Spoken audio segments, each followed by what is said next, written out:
Choosing the right tank for your pet is one of the most important decisions you'll make.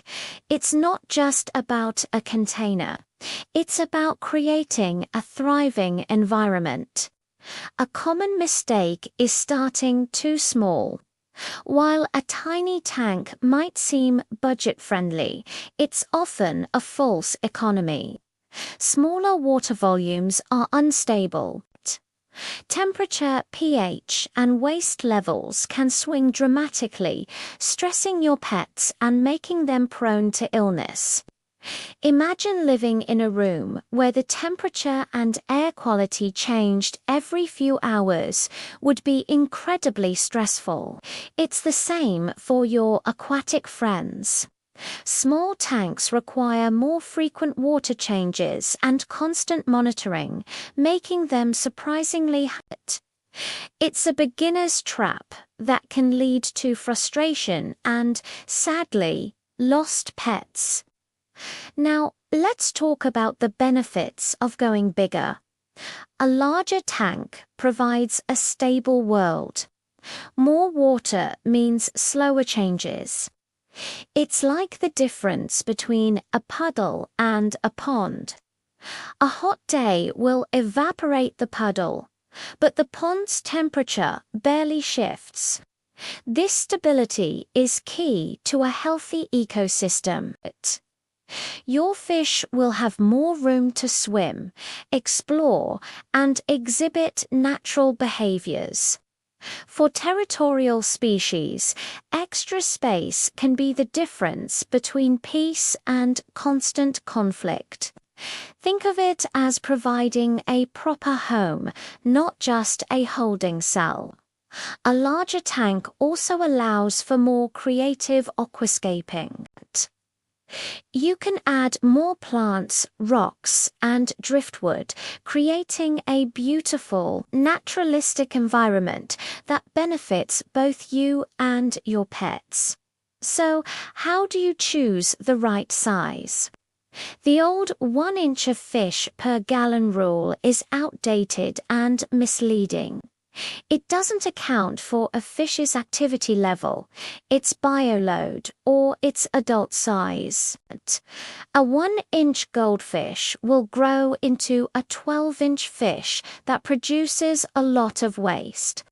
Always research the adult size and specific needs of the species you want to keep. A school of tiny neon tetras, for example, needs horizontal swimming space, so a long tank is better than a tall one.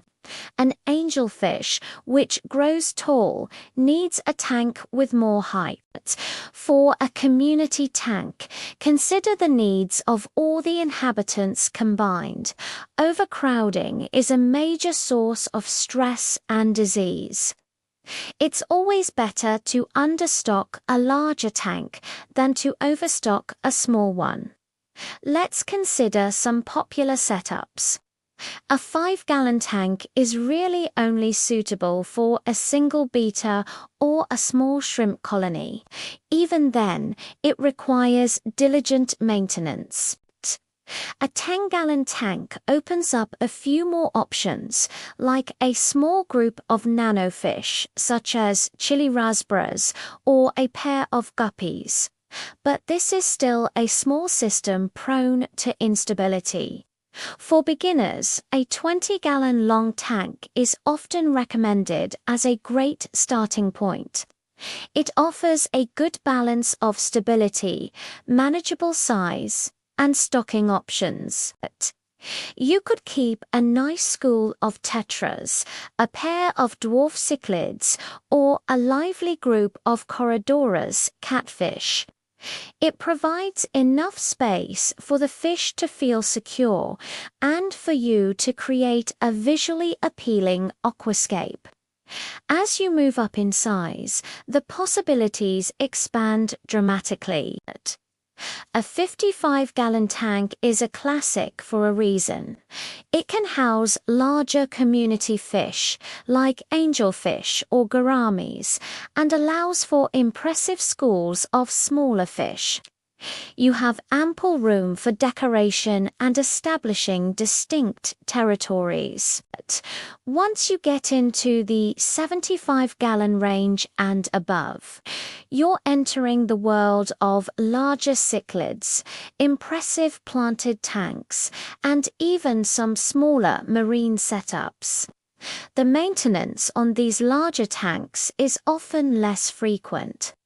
A weekly 10% water change on a large tank is far more manageable and less disruptive than a daily change on a tiny one.